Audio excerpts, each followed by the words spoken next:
हर हर महादेव। दोस्तों, आप सभी को सावन के पहले सोमवार की हार्दिक बधाइयाँ। आज से श्री रुद्र संहिता प्रारंभ करते हैं। श्री रुद्र संहिता प्रथम खंड पहला अध्याय ऋषिगणों की वार्ता। जो विश्व की उत्पत्ति, स्थिति और लय आदि के एकमात्र कारण हैं, गिरिराज कुमारी उमा के पति हैं, जिनकी कीर्ति का कहीं अंत नहीं है, जो माया के आश्रय होकर भी उससे दूर हैं तथा जिनका स्वरूप दुर्लभ है। मैं उन भगवान शंकर की वंदना करता हूँ, जिनकी माया विश्व की सृष्टि करती है। जैसे लोहा चुंबक से आकर्षित होकर उसके पास ही लटका रहता है, उसी प्रकार ये सारे जगत जिसके आसपास ही भ्रमण करते हैं। जिन्होंने इन प्रपंचों को रचने की विधि बताई है, जो सभी के भीतर अंतर्यामी रूप से विराजमान हैं, मैं उन भगवान शिव को नमन करता हूँ। ऋषि बोले, हे सूत जी, अब आप हमसे भगवान शिव व पार्वती के परम उत्तम व दिव्य स्वरूप का वर्णन कीजिए। सृष्टि की रचना से पूर्व, सृष्टि के मध्यकाल व अंतकाल में महेश्वर किस प्रकार व किस रूप में स्थित होते हैं। सभी लोगों का कल्याण करने वाले भगवान शिव कैसे प्रसन्न होते हैं तथा प्रसन्न होने पर अपने भक्तों को कौन कौन से उत्तम फल देते हैं। हमने सुना है कि भगवान शिव महान दयालु हैं, अपने भक्तों को कष्ट में नहीं देख सकते।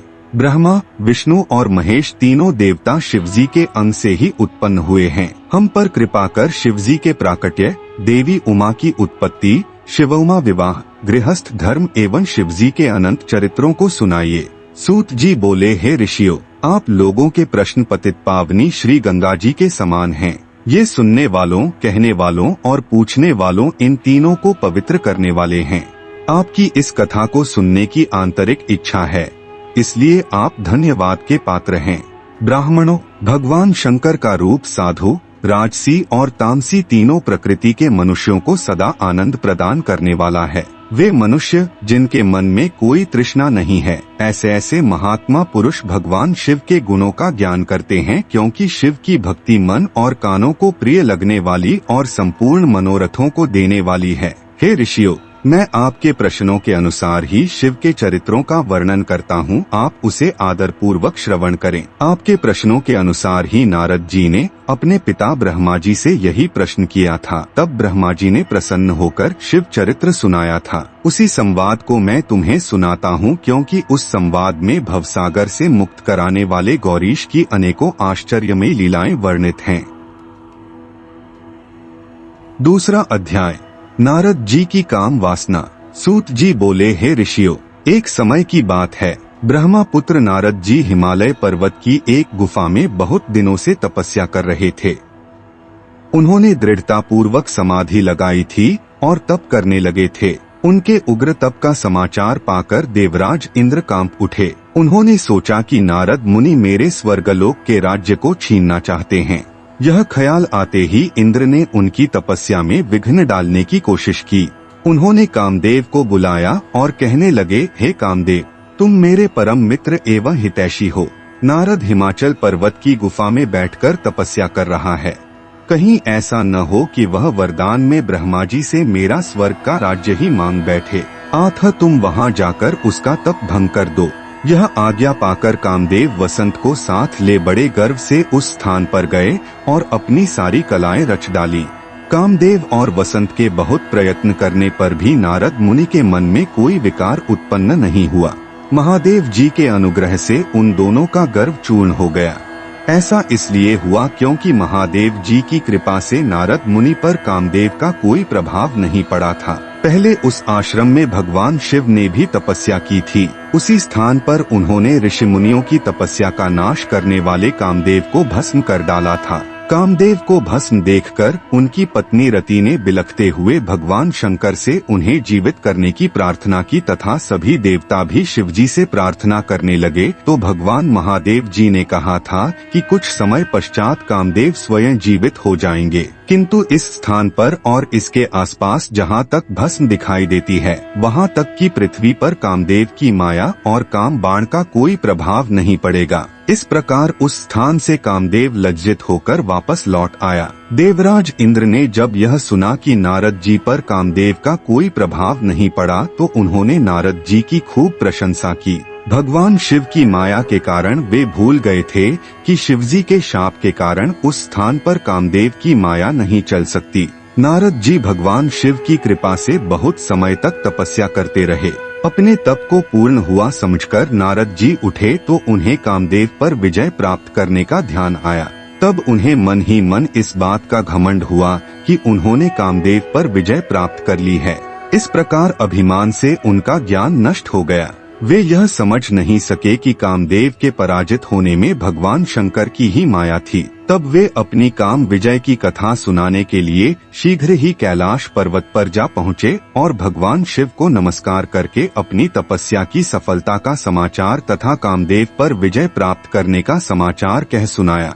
यह सब सुनकर महादेव जी ने नारद की प्रशंसा करते हुए कहा, हे नारद जी, आप परम धन्य हैं, परंतु मेरी एक बात याद रखना कि यह समाचार किसी अन्य देवता को मत सुनाना, विशेषकर भगवान विष्णु से तो इस बात को कदापि न कहना। यह वृत्तांत सबसे छिपाकर रखने योग्य है। तुम मेरे प्रिय हो, इसलिए मैं तुम्हें यह आज्ञा देता हूँ कि यह बात किसी के सामने प्रकट मत करना। परंतु वे तो शिव की माया से मोहित हो चुके थे, इसलिए उनकी दी शिक्षा को ध्यान में न रखते हुए वे ब्रह्मलोक चले गए। वहाँ ब्रह्मा जी को नमस्कार कर बोले, मैंने अपने तपोबल से कामदेव को जीत लिया है। यह सुनकर ब्रह्मा जी ने भगवान शिव के चरणों का चिंतन करके सारा कारण जान लिया तथा अपने पुत्र नारद को यह सब किसी और से कहने के लिए मना कर दिया। नारद के मन में अभिमान के अंकुर उत्पन्न हो गए थे, जिसके फलस्वरूप उनकी बुद्धि नष्ट हो गई थी। वे तो तुरंत विष्णुलोक पहुंचकर भगवान विष्णु को यह सारा किस्सा सुनाना चाहते थे। अतः शीघ्र ही वे ब्रह्मलोक से चल दिए। नारद मुनि को आते देखकर भगवान विष्णु सिंहासन से उठ खड़े हुए। उन्होंने नारद को गले लगा लिया और आदर सहित आसन पर बैठाया। भगवान शिव के चरणों का स्मरण करके भगवान विष्णु ने नारद जी से पूछा, नारद जी, आप कहाँ से आ रहे हैं और इस लोक में आपका शुभागमन किस लिए हुआ है? यह सुनकर नारद जी ने अहंकार सहित अपने तप के पूर्ण होने एवं कामदेव पर विजय प्राप्त करने का समस्त हाल उन्हें कह सुनाया। भगवान विष्णु काम के विजय के असली कारण को समझ चुके थे। वे नारद जी से बोले, हे नारद जी, आपकी कीर्ति एवं निर्मल बुद्धि धन्य है। काम क्रोध एवं लोभ मोह उन मनुष्यों को पीड़ित करते हैं जो भक्तिहीन हैं। आप तो ज्ञान वैराग्य से युक्त एवं ब्रह्मचारी हैं, फिर भला यह काम आपका क्या बिगाड़ सकता था? देवर्षि नारद बोले, हे भगवान, यह सब आपकी कृपा का ही फल है। आपकी कृपा के आगे कामदेव की क्या सामर्थ्य है जो मेरा कुछ बिगाड़ सके? मैं तो सदा ही निर्भय हूँ। इतना कहकर नारद जी विष्णु भगवान को नमस्कार कर वहाँ से चल दिए। तीसरा अध्याय, नारद जी का भगवान विष्णु से उनका रूप मांगना। सूत जी बोले, महर्षियों, नारद जी के चले जाने पर शिवजी की इच्छा से विष्णु भगवान ने एक अद्भुत माया रची। उन्होंने जिस ओर नारद जी जा रहे थे वहाँ एक सुंदर नगर बना दिया। वह नगर बैकुंठलोक से भी अधिक रमणीय था। वहाँ बहुत से विहार स्थल थे। उन नगर के राजा का नाम शीलनिधि था। उस राजा की एक बहुत सुंदर कन्या थी। उन्होंने अपनी पुत्री के लिए स्वयंवर का आयोजन किया था। उनकी कन्या का वरण करने के लिए उत्सुक बहुत से राजकुमार पधारे थे। वहाँ बहुत चहल पहल थी। इस नगर की शोभा देखते ही नारद जी का मन मोहित हो गया। जब राजा शीलनिधि ने नारद जी को आते देखा तो उन्हें सादर प्रणाम करके स्वर्ण सिंहासन पर बैठाकर उनकी पूजा की। फिर अपनी देव सुंदरी कन्या को बुलाया, जिसने महर्षि के चरणों में प्रणाम किया। नारद जी से उसका परिचय कराते हुए शीलनिधि ने निवेदन किया, महर्षि, यह मेरी पुत्री श्रीमती है। इसके स्वयंवर का आयोजन किया गया है। इस कन्या के गुण दोषों को बताने की कृपा कीजिए। राजा के ऐसे वचन सुनकर नारद जी बोले, राजन, आपकी कन्या साक्षात लक्ष्मी है। इसका भावी पति भगवान शिव के समान वैभवशाली, त्रिलोकजयी, वीर तथा कामदेव को भी जीतने वाला होगा। ऐसा कहकर नारद मुनि वहाँ से चल दिए। शिव की माया के कारण वे काम के वशीभूत हो सोचने लगे कि राजकुमारी को कैसे प्राप्त करूं। स्वयंवर में आए सुंदर एवं वैभवशाली राजाओं को छोड़कर भला यह मेरा वरण कैसे करेगी। वे सोचने लगे कि नारियों को सौंदर्य बहुत प्रिय होता है। सौंदर्य को देखकर ही श्रीमती मेरा वरण कर सकती है। ऐसा विचार कर नारद जी फिर विष्णुलोक में जा पहुँचे और उन्हें राजा शीलनिधि की कन्या के स्वयंवर के बारे में बताया तथा उस कन्या के साथ विवाह करने की इच्छा व्यक्त की। उन्होंने भगवान विष्णु से प्रार्थना की कि वे अपना रूप उन्हें प्रदान करें ताकि श्रीमती उन्हें ही वरे। सूत जी कहते हैं, महर्षियों, नारद मुनि की ऐसी बात सुनकर भगवान मधुसूदन हंस पड़े और भगवान शंकर के प्रभाव का अनुभव करके उन्होंने इस प्रकार उत्तर दिया।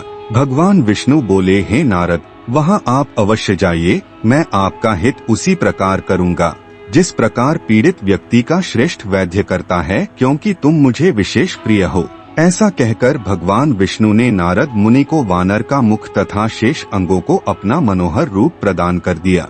तब नारद जी अत्यंत प्रसन्न होते हुए अपने को परम सुंदर समझकर शीघ्र ही स्वयंवर में आ गए और उस राज्य सभा में जा बैठे। उस सभा में रुद्रगण ब्राह्मण के रूप में बैठे हुए थे।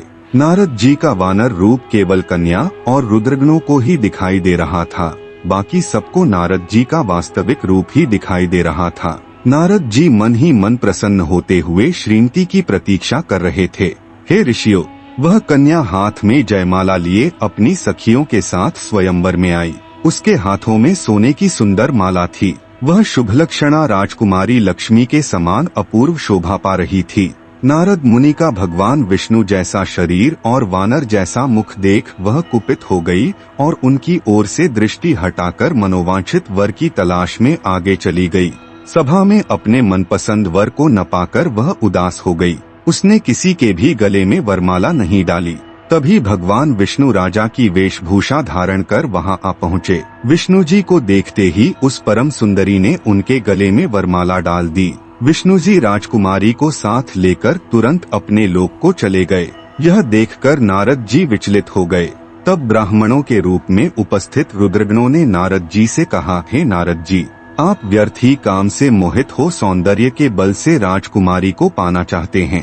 पहले जरा अपना वानर के समान मुख तो देख लीजिए।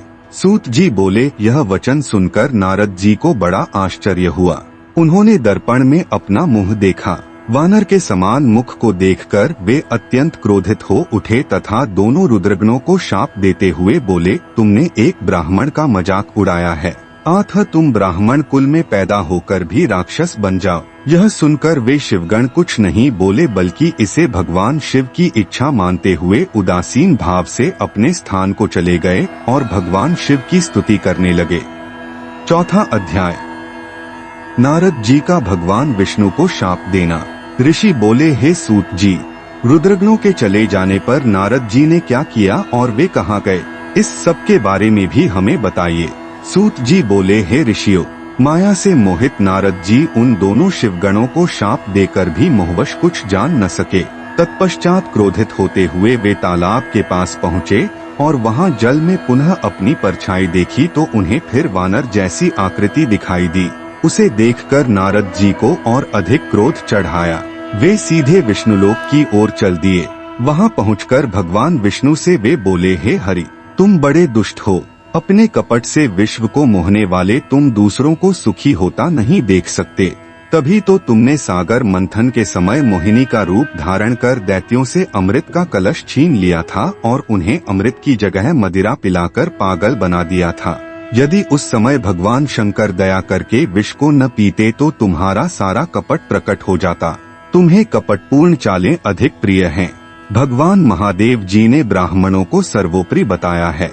आज तुम्हें मैं ऐसी सीख दूंगा जिससे तुम फिर कभी कहीं भी ऐसा कार्य नहीं कर सकोगे। अब तक तुम्हारा किसी शक्तिशाली मनुष्य से पाला नहीं पड़ा है, इसलिए तुम निडर बने हुए हो, परंतु अब तुम्हें तुम्हारी करनी का पूरा फल मिलेगा। माया मोहित नारद जी क्रोध से खिन्न थे। वे भगवान विष्णु को शाप देते हुए बोले, विष्णु, तुमने स्त्री के लिए मुझे व्याकुल किया है। तुम सभी को मोह में डालते हो। तुमने राजा का रूप धारण करके मुझे छला था, इसलिए मैं तुम्हें शाप देता हूँ कि तुम्हारे जी रूप ने कपटपूर्वक मुझे छला है, तुम्हें वही रूप मिले। तुम राजा होगे और इसी तरह स्त्री का वियोग भोगोगे जिस तरह मैं भोग रहा हूँ।